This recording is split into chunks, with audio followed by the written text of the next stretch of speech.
Hello and welcome to a new YouTube video. This is me, Papita. I'm a coach. I'm currently looking for a team. I'm located in Spain. So I would love to coach for the very first time in my life a new team. It will be a really good experience for me. And I think I'm ready to take on a big team and make them champions.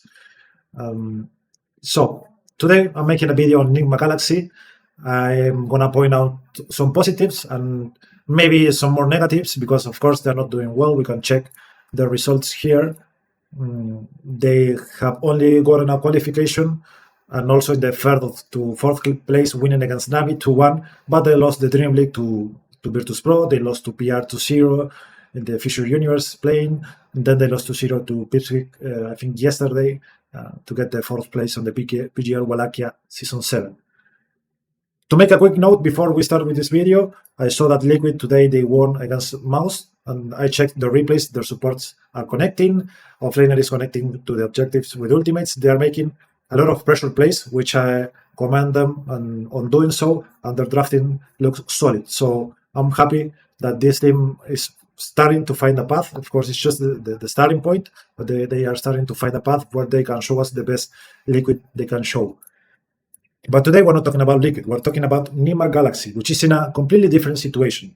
I would like to point out first, like the positives is that they have a lot of players that are pretty high ranked.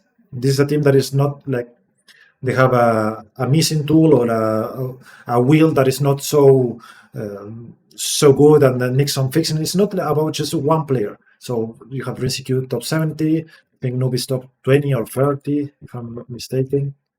Yeah, he's 40. Sumail, he's top 120. GH, I don't think it's shown his rank. But then you have Omar, which is top 15. So pretty high ranked team, good rankings overall. But they are having some identity issues. What do I mean when I say identity issues? Identity is basically understanding the game in the same way. For example, Team Spirit, they want Jadoro on a comfortable carry that is a good win condition, and they want to always have really good team fighting in their supports or their offlaner, but without sacrificing and playing like completely from behind. They want to play on the limit on those kind of factors. In this meta, I would say that you also have you need to have some basics of the meta of what's going to happen on the 15-minute mark to the 20-minute mark, which I'm going to show you right now in a replay really quickly. As I told you in the last videos, when you're Radiant, when the 15-minute mark hits, you wanna. This is general, by the way. There's some heroes that can change this, but you basically wanna be the aggressor. You wanna have this tower on top taken. You wanna have this tower on mid taken, so that you can, and also this area controlled, so that you can start playing to be a threat on taking the Roche. You wanna advance to this area of the map, so basically you are the aggressor, and on Dire, you want this not to happen. Either you want to have a hero that can do Roche before that, let's say Huskar, Beastmaster, and Dire are good for that. You can change the dynamic of the game, or you can be a good defender of this tower, or be an aggressor and also like pressure here, and delay this, or don't let the enemy team to come to this area and control it yourself, and delay this Roche so that it comes to the 20-minute mark and it goes bottom, and you are able to take it on a better area. Why? Because you have this outpost, and why on Radiant it's good to have it here? Because you have this outpost, and maybe this tower if you are in a good game. And if this doesn't happen, then Tormentor happens, and that's the next big objective. I'm going to show you like a basic way of playing this, and also very disciplined from Bedroom, really quickly. So 15-minute mark is coming. Beastmaster has the scepter, good decent timing. Brewmaster can always fight when he has ulti. I showed it in the last video from Bedboom, and I think it's pretty like basic standard gameplay on a tier 1 team. They have TA, which can do Roche when he has Desolator, but also Beastmaster that can do Roche when he has Scepter. So they start trying to control this area with discipline. They go here, but they kind of know the enemy team will play to defend it. As you can see, they are trying to defend this area. They play for the 60-minute run, which is like super important at this point. Shield run almost secures the run here. So this is also the two other objectives that are really important for this moment. To not lose this area, to get the runes, which he gets the shield rune. Enemy team is still trying to hold it. so that they don't do Russian. You clearly see it here, the intention. And Radiant still tries to pressure this area of the map. When they see a hero bottom that they saw the Luna bottom, and they see the sniper mid, they start advancing. You see now, they see the Luna, they have the Satura as a cover, they go D-War, take this area. Blah, blah, blah, keeps going, Chevron on Beastmaster, they advance, they put a ward here, and now Roche is taken like very disciplined. This is basic like Radiant gameplay. Then they can take the Tormentor if they play correctly for it, etc., etc. So I think Nigma is failing a lot, quite frankly, on Radiant. Sometimes it's due to hero pool, sometimes it's due to not prioritizing the runes. It's just a mix of things, and we're gonna start seeing them on replays. If you're Nigma watching this video, you need to sit down and as a team, as the course, and start talking about what is the way you want to play DOTA. I think just sharing some ideas. I think that this team is like very disconnected. I think the supports on Nigma, as I talked in last videos, something that the supports need to be good is connection. They need to connect, they need to provide for the support for the course, but they need to connect on pressure points, and the supports, they do it. They actually, most of the times they do it. But I feel that they have a lot of disconnection on the supports. I will talk about the gameplay first, and then I'm gonna talk about the drafting. I think drafting is an issue as well. But let's see. In this game, what do they have? They have a strong offlane. Well, here they are already connecting, but they had Hoodwink, Bristleback. Strong offlane. Bristleback is gonna do decent, good net worth. Mid, Sumail is a strong mid laner, I would say similar to GPK. He will most of the times tie the lane, lose by a little, or win the lane. You're gonna never find him in a bad position. And safe lane, they have Dazzle as well. I would say a lane you trade against the Axe and Shouting. Well, you are gonna find connections here. Supports are doing what they should be doing. Maybe not to the best of their abilities, but the concept is good. But I want to jump to the 15-minute mark, which is the key moment of the game. I don't want to talk so much about the connections, the siege creeps and everything, because I think they do it nicely. Let's jump to the 15-minute mark. Remember what I told you: runes, zone, this area of the map, and vision. Let's see, from 40 minutes, I wanna see it here. Okay, Sumail has the heals. The Bristleback connects to the rune, which I think is a really good concept to have. They are connecting as well, like both teams play well. Sumail is gonna end up taking the DD rune bottom, and a decent fight is evolving into a decent fight here for Power Rangers, because the Sven cannot connect yet. But Sumail has the rune. Good. They smoke with the rune, very similar to the GPK and I think it was Kataomi smoke. They smoke around the Bristleback, around the objective to take it. Dazzle pushes mid. I think it's good setup. And they start advancing. And look at the dots on the map. They are showing Largo mid and they are showing Lesh bottom. Remember what I told you. When you see two heroes on the map that they're gonna only have a few heroes here, you can advance. They are pressuring the TA, they cannot get the kill, but they took the tower top, securing the area, and now again Sumail still has the rune. Didi, I think we should be farming this camp. We should be farming this camp because we are seeing the Axe bottom. We only saw the TA here, and look at now, guys. We see the Axe bottom and the Lesh bottom. There's no way we are not taking this camp with the sentry that we have here and pressuring the TA away from here. And we can also, if I would say it's very important that we have a little bit more of sentries. I don't know if they have no sentries to buy, but I think it's pretty important that you can advance and start taking their vision, because look, if you see these two heroes here and you start advancing, look at what happens. I'm going to show both visions. You start advancing here, you are going to be able to either find them, to kill them, to pressure them with the connection of the Bristleback, which I think after pushing the wave, he should also aim to connect here and get them out, to get this vision out of here. because the axe and the ledge cannot connect yet. So you lost a little bit of a timing here to get if you have sentry,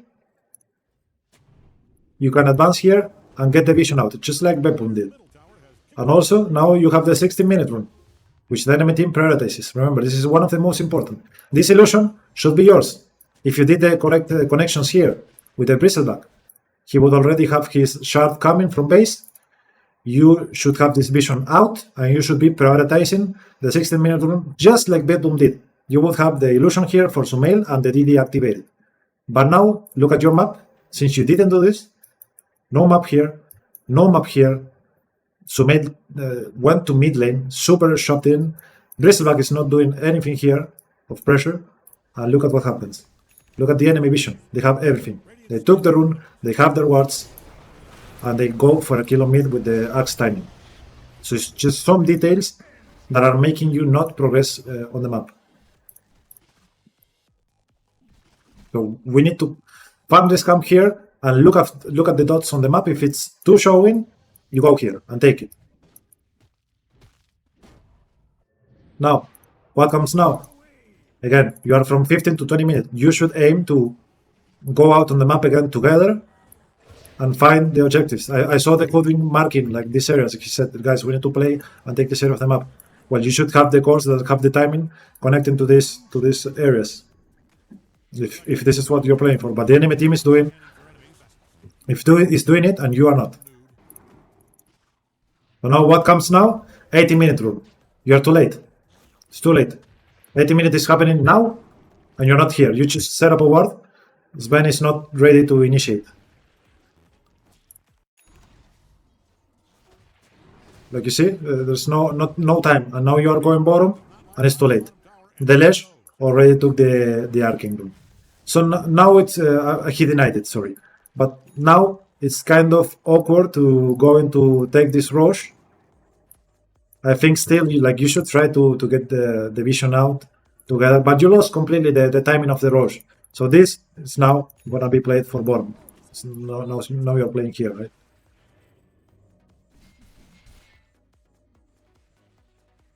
So he bought the shard on Bristleback, which I think is fine, but now look at the enemy. They ward your area. And what is going to happen now? You lost completely.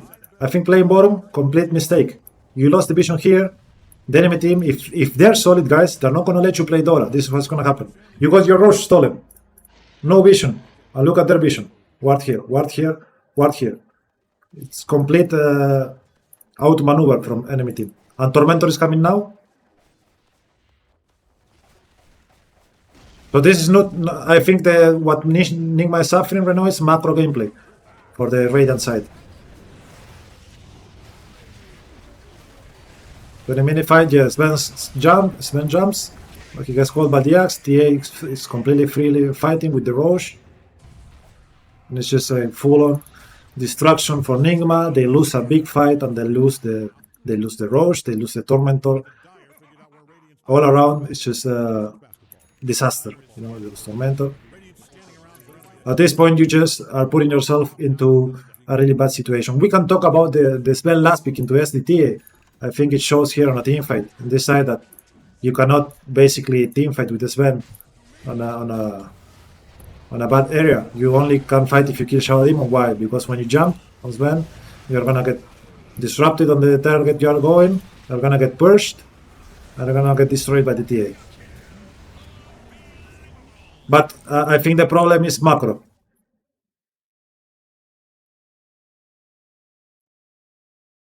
Here, as I said, we can talk in every game, we can talk about drafting. For example, this game. This game is, I think it is this one. The first pick Razor, enemy team answers with Wind Ranger, Spirit Breaker, and I feel like there's a big SD pick here, either for position 4 or 5, and you are not picking it. Maybe you are not comfortable in playing it, but when you see a big opportunity to play a hero like this, you should be able, because then you end up banning it when the enemy team plays it. And I think that's just like a bad, it's a bad bad example to have. That you don't play a hero, but when enemy plays it, you are obliged to ban it.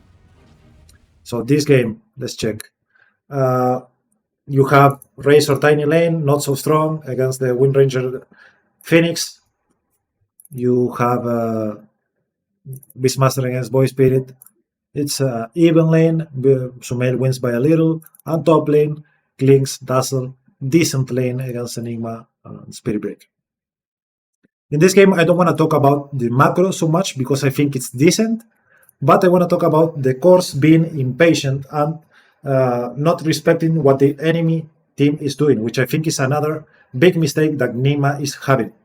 We saw the macro on Radiant. Well, this happens in every side.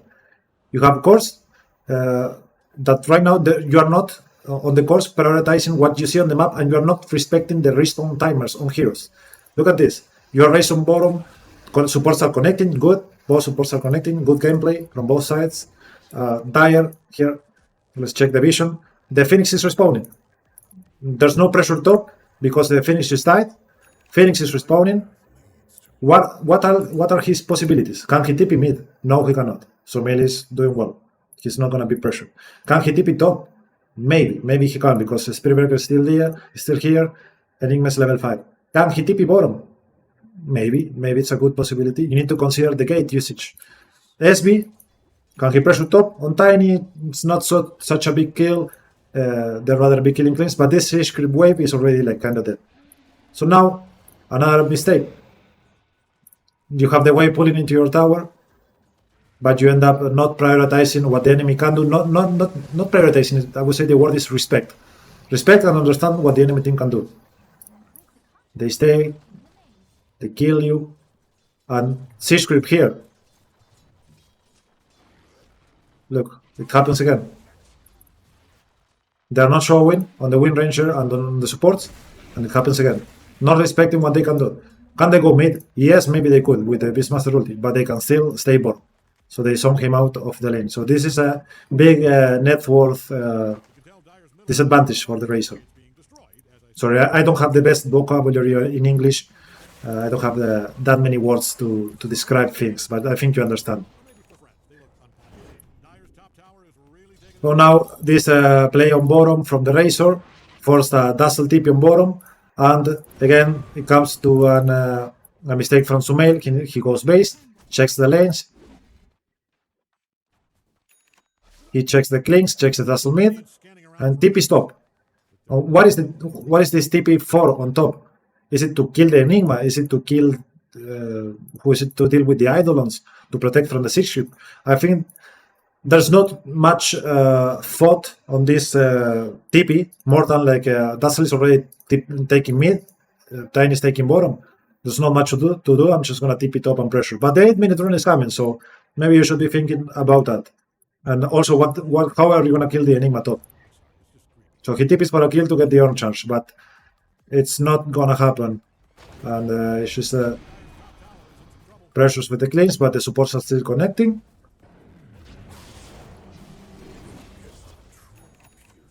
So no connection from the cores with the supports, not the other way around, and they lose a big time, because Void needs to get out of base like this. Beastmaster gets a free rune, pressures mid, they pressure top a lot, and the early game looks kinda bad right now. And look, you are higher ranked players, you can clip buttons well. I know you are good players.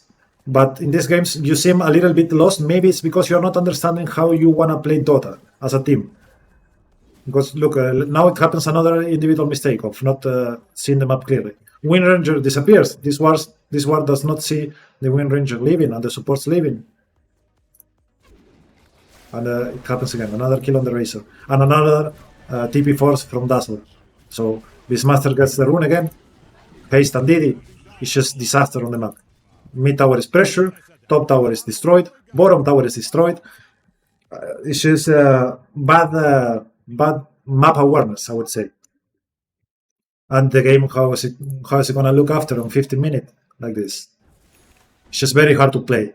Zero tenacity allows you to have this ward here, so you could take a fight. But if you're against a tier 1 team that is gonna play correctly the 15 to 20 minute mark, this game is over from here, due to this early game. So conclusion from this game: respect the respawn timer and respect what your supports are doing and what they are able to do. Connect with them. Make them connect with you.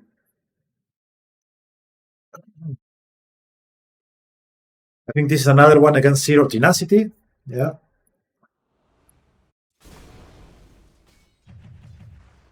You have in this game, I think it's another. I don't like this draft from Radiant. You have a weak offlane.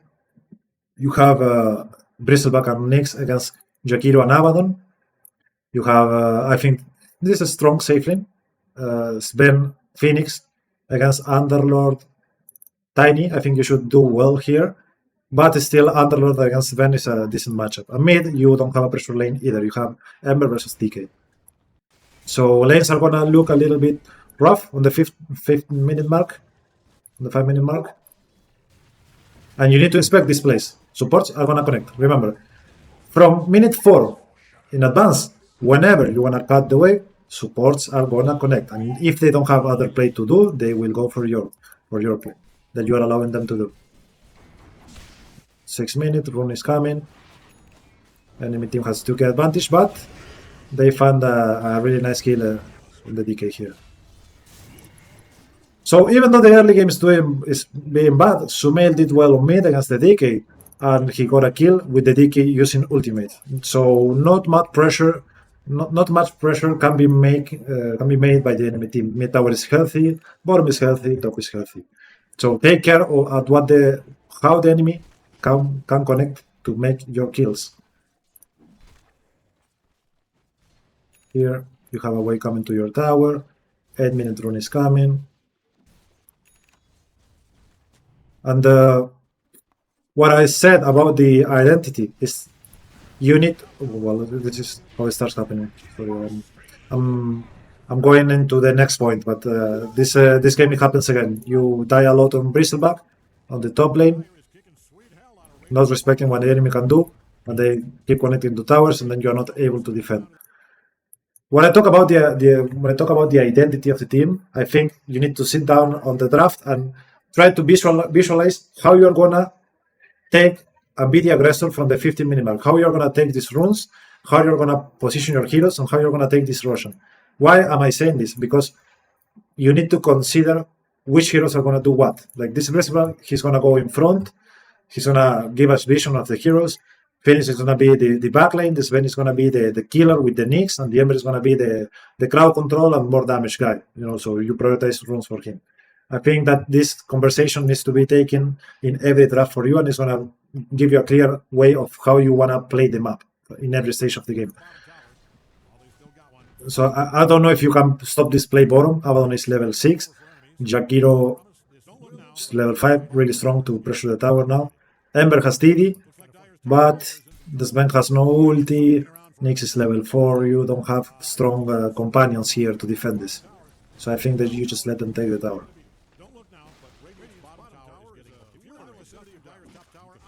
And after this, you see them. Maybe you keep like looking for what you could take. This kill, looking good. Sven pressures here. Another good pressure on this rune. I think you did the best with what you had. But now, need to be careful again, guys. Respect. What can the enemy do? Look. Jakiro died bottom. Jakiro died bottom. If you're dire right now, you're dire, right? Jakiro's dead bottom. Underlord just TP base, suffering from the pressure. And DK, his ulti is running out of mid. Where can they go? Abaddon just TP top. Jakiro, could he go mid? It would be weird. DK has no ulti, they cannot pressure.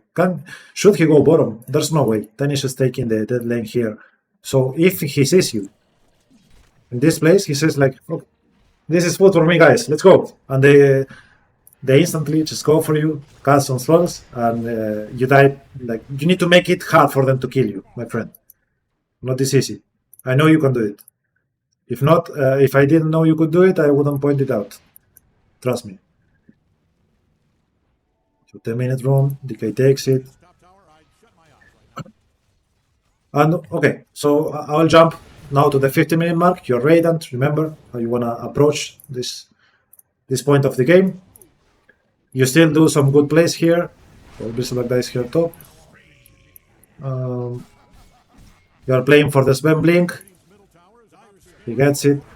And you are playing on the bottom area of the map. I think it's a good adaptation because the Bristleback is not so strong and they have an Abaddon that can protect this area. Decent. You use the ulti here. Let's say you missed the 16-minute mark, and it's not so bad. You got nice kills. Sven gets to farm the whole area of the map, but now you have to again talk about what's the objective. I think Nyx is doing it. He surrounds this area and says, "Guys, we have good vision. We can go take this area of the map." Jakiro tries to deward, doesn't get it. Amazing. That's big opportunity. 16-minute mark lost, but now you have at the 18-minute mark to start playing for the Roshan. And I think at this point, to keep playing as a formation of 2-1-2 on the map, it's not good. You're just gonna get pushed all around. You should be like aiming to get a nice smoke and a good timing, maybe with the Sven blink coming here to the room. Like Sven is coming, and boom, you hit. You hit on the target that is misplaying in this moment. You play for the rune, you play for the fight, and you take what you can get. I think this was decent, could have been better if you did it earlier on Bristleback. Nice connection. And now again, talk about the objectives. What are you prioritizing? If you say after this fight, okay, we keep playing like this, and now maybe we lose the rush because Sven has no ulti, but we play for the Tormentor, it's still a good game. You play for the Tormentor, you control this top area. Now vision is important around this area, and protection is important around this area, because you don't want Dire to come here and take your map. So you set up good vision, you set up Phoenix with good vision here, but oh my god, Sven's going bottom. You lost completely the objective of the game. You take here, I think maybe it's like a super efficient guy, you know, he sees that he can take double stack of Ancients. But the enemy team is playing the macro a little bit better in this point. They know that they have to play for Tormentor. And they go bottom because they can use the gate. So they get the kill on the Sven, now they get a random fight on mid, which they protect themselves. And they win the 20-minute rune, the tower mid, the rune, the Tormentor. It's just like a snowball of not talking in the key moments on what you are playing for. What is the goalpost? They should now you get a good fight and you end up. I think you end up winning this game. Yeah, they threw a little bit on Dire here, not understanding what you could do. But DK is playing for BKB. If Abaddon plays for Manta here carefully, and also you played well because you still did what you had to do to win this game. But if they play well, they should be able to get a nice team fight here on Roshan. So, conclusion from this game. Respect what the respawn timers do on the map, on the offlane, and on the carry player, and also talk about the key moments. What are you aiming for? And play for that. Religiously, guys. If you don't do this, everyone knows about this. As soon as you find a tier 2, a tier 1.5, a tier 1 team, they're gonna at some point prioritize these objectives and they're gonna run over you if you play like this in these moments. I think I maybe have one more to show you. Just this is a short one. It's about also respecting what your team is doing. Sometimes, guys, it just needs like a card just needs a few tweaks, and you're just gonna start running forward. You're gonna start running over everyone, guys. So maybe this is a little bit I don't know, boring to watch, but I'm pushing on these tweaks because if you do them, I swear you click buttons. Well, you will be able to pull through this bad moment. In this game, minute 5, you have I think a big miss opportunity here. You pull, you do a double way bottom. You could connect with the Largo. and connect to this double wave. Enemy team connects. You die on the dazzle, but you still do good connection on dazzle mid here. And you pressure the Huskar with the Siege Creep and start taking the tower. Kill the Shakiro. Everything is good. 7-minute rune comes. Don't be greedy on course. Be smart. Greedy is not smart anymore. Greedy means death. Because you see the respawn timing on Jakiro here. Let's say you are tired again. Do this exercise. Guys. You are Jakiro. Where are you gonna go? Are you gonna go mid now? Maybe if you wanna contest with the Huskar, but this tower seems pretty dead. You're gonna go top? No way, nothing to do here. Nothing to do. So if you see and you have the scan to check for bottom, you're gonna TP bottom 200%, not 100.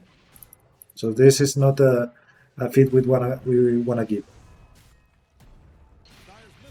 Issues, little mistakes that add up and everything. I think this is enough of gameplay. We can start talking about drafting, but I'm gonna put it on screen. Prioritize the key moments as a team, as course, talk about the formation, and respect what the enemy can do. Respect. You're playing way too careless on the map, like if it's a ranked game.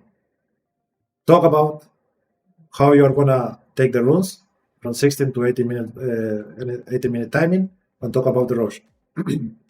That's pretty much it about gameplay. And when we go into the drafting, I think it's pretty clear to see that you lost some confidence on Radiant. You probably talked about this like rush that you are losing, and when you lose these 2 games here on Radiant, you end up playing 5 games straight on Dial. But you need to reset. It's understandable. Bad results lead to maybe some bad decisions or just trying to change the air on the team, and I think that's fine. But now that maybe you have some time after these qualifiers, set up some good meetings with the course and decide what are the real priorities of the team. Because I think Ember Spirit is probably not needed to first pick. If I think this in this case is because Pipsqueak prioritizes the hero a lot, but Sumail plays many more heroes. Just set up the priorities. I would say this Shadowfin. The Shadowfin is a really good first pick because it has a purpose. You bait for the mid or safe lane play. It's also a pretty meta hero. You match up really well with all your melee 5 heroes, which are very popular. You are very good against most of the offlaners, the offlaner heroes, and you also give flex to the draft. Ember Spirit is different. It's you are maybe flexing it for mid and offlane, but it's not like it does the offlane role too amazingly. Like it doesn't build auras, it doesn't prepare you to be strong for this 15 to 20-minute timing, and you are conditioned to basically either win the lane or be very behind. And as you can see, many games you just do completely different game plan on the from series to series. Like here, you have Sumail on first pick, then you have Sumail on last pick, you have Sumail on last pick. You have Sumail on last pick, then you have I think teams started figuring out a little bit of your comfort picks, which is like the Keeper of the Light and the Shadowfin, and that puts you on a bad situation. Also the Viper. It's good that you force the enemy teams to ban some key heroes, but I don't think you should force yourself into finding some more key heroes on the first pick when they actually don't do what these last first picks did for you. Like it actually needs to do something. Like Razor here, it gives you some flex, it gives you adaptability on the draft, but this game you were supposed to lose. You sent the Razor to the Windranger Phoenix lane when I think you could have just sent it to mid, making very hard for the Spirit Breaker to gank, and pick Shadow Demon here as a position 4, a melee 5. Let's say you have Taskar or Clockwork. You pick Shadow Demon Clockwork or Shadow Demon Taskar, and which is like a very good answer against these 2 heroes. And you set up for a very good carry 18 pick and the Razor mid, because when you see the Windranger and the Phoenix, you should pick another offlaner and not just send the Razor to to do as best as he can on bottom when it's already not a good lane. Like you could pick, I don't know if Underlord is available on 18. Yeah, there's an Underlord here, a very good Underlord pick with the Auras against the Beastmaster. You have more potential in the draft that you are abusing right now. There's potential there, but you need to set up some priorities and pick strong heroes. Pick strong heroes. Like this draft, as a first pick, it could be the Razor as well. If you can play it on carry, you can play the melee 5, the position 4, strong position 4 to set up for the offlaner. You get a nice 18 Underlord pick. You could have gotten it here as well. And also check your openings on the supports. Sometimes you leave too much open. Like here they pick the Shadow Demon, and you answer with the Keeper, which is a good pick for you.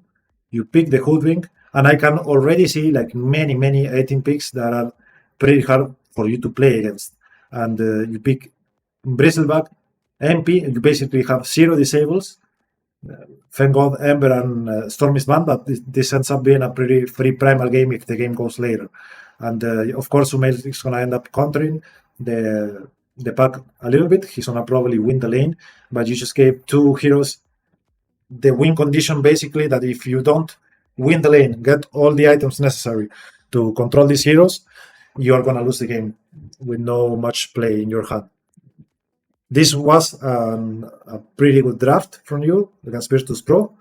You answered the Keeper with the Nyx. But I think you should have the possibility to send the position 4 that you pick here or the other support you pick here to play with the offlaner. At least to have the possibility. Because if they have the position 4 Keeper, the Nyx will do completely fine on top as well. And you can help the Mars to at least have a game. I saw this replay, and basically you had a free first kill on the Jakiro first blow, and you were able to block the lane, and so it gave Mars a good game, but it could have been a very like snowbally game if you allow this. So just had the possibility to maybe send the Dazzle bottom or another support that could go bottom. So in conclusion, Nigma Galaxy is a team that has potential. You have players that are very high skilled. The cores, you need to sit down and talk about ideas on how to actually win the game macro wise, where you want to play and which objectives you want to play for. And I swear, if you do this and you get to a conclusion where you can find the moments where you want to be together and play for, you are going to be able to outplay all these teams. The teams that are winning against you, they're winning because of macro gameplay, not because of skill. So fix your macro, fix some of the drafting, be a little bit more stable on the draft, and you're going to move forward. This was my video for today. I hope it's it's useful for you. See you guys on the next one. I'm not sure what I'm going to do next one. I'm losing my voice a little bit. Bye-bye, and I hope you enjoy.